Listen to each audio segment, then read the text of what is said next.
never seen times like this, obviously, with the pandemic. So I think our union in the league, they spent a lot of time trying to figure out the best way and the safest way to allow games to be played and to allow, the players to get paid and allow the fans to get the game as well. And with that comes some risk. Obviously, that we've seen some of those risks with some teams having the outbreaks and the Titans, unfortunately, being one of those teams. But I'm confident in the protocol. I'm confident in the process. And from my understanding, they haven't had a positive test in some days, and we're able to play on Tuesday. And so it comes down to having the trust in the discipline of the guys around the league, on their team, our team, and the 30 other teams around the league that, we're doing what all that we can do to help keep the virus out of our locker rooms. Aaron Reese. Hey, Brennan, kind of along those lines, with the union, did you guys, and when you were kind of planning out the season and stuff, did you guys anticipate that there would be kind of this much scheduling, reconfiguring at some point in the season? And what do you think maybe do you think there is a tipping point with that at which it becomes more difficult on the players if this keeps happening and the scheduling keeps having to change? Well, I think honestly for me personally, I thought that it was going to be difficult to have just a normal full season. I think that everybody anticipated there being some type of change. And for the first change to be coming in, week 5, I think that just is, I think we've done as a league and as a union, we've done a good job up to this point.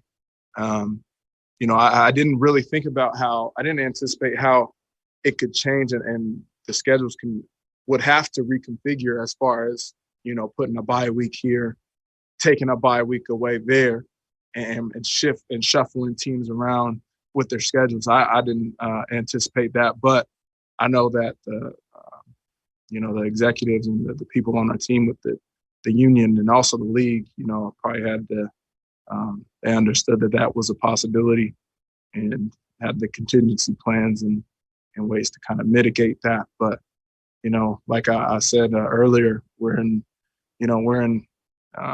waters, we're in foreign waters right now, and just keep doing what we can do. Brandon.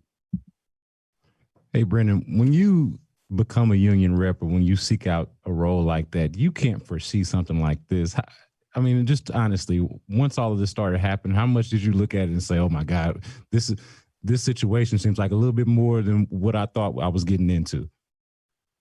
So I was an alternate rep for the past year or so, and just recently was voted as the voting representative. Prior it was Greg Mance.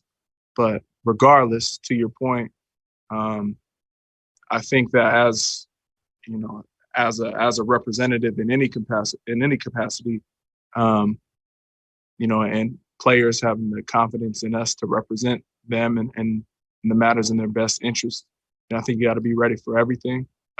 Obviously, a pandemic like this is not something that you anticipate, but you take it in stride as you do with life and see how we can each individually make it a better scenario. Adam Lexler. Hey, Brennan, first couple of weeks of the season, obviously, we played without fans. You guys had fans in the building the last couple of weeks, and now you will again, but this time on the road in Nashville. What kind of impact do you think they had when they were with you in Houston and vice versa, now that they'll be on the other side in Nashville? Yeah, I think, honestly, the first couple, well, I guess week 1, there was some fans, but NRG with no fans was crazy. It just felt really weird.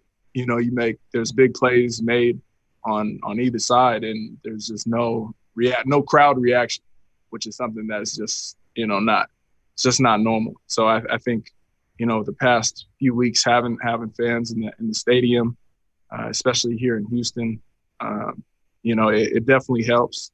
It helps, with some energy in the field, on the field. and in the stadium. And I think it'll be the same way in Tennessee. Obviously, there's not tons of fans, so things like crowd noise and cadence, those things are still a little bit different than it would normally be with a full stadium. But I think it's for the betterment, honestly, of the game, regardless of home or away. Aaron? Hey, Brennan, how critical is it to gang tackle with Derrick Henry? Situations like Josh Norman, he's by himself and gets stiff armed into the air. How big is it with a bigger back like him to just to have a lot of guys get a lot of hats to the ball? Yeah, no, it's that's huge. 11 guys running to the ball. We preach that. It's especially true this week, especially with Derrick Henry and being a big back, a talented back. I know he likes to get downhill and he can bounce it and make sure we're getting guys on the edge and getting to him and bringing them down. It's going to take all 11 of us, so really important to do that. Last one for Brandon. Hey, Brennan, you, I guess in some ways replace Clowney. I guess it's not as simple as that. It's probably not the best way to describe it, but do you internalize that at all in any way? I guess this is the first time you guys play against him since he's been traded. At any point since the trade up until now, have you ever viewed yourself in that way as the guy who's replacing Clowney, or have you ever had to internalize that? I don't think about it like that. I respect Clowney's game, and he was a great teammate. I just look at my role as just that, my role, and it changes every year.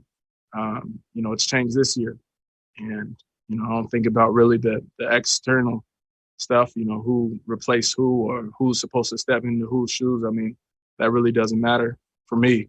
I just go out there every day and be the best, player that I can be and continue to try to grow and craft my game. Thanks, Brennan.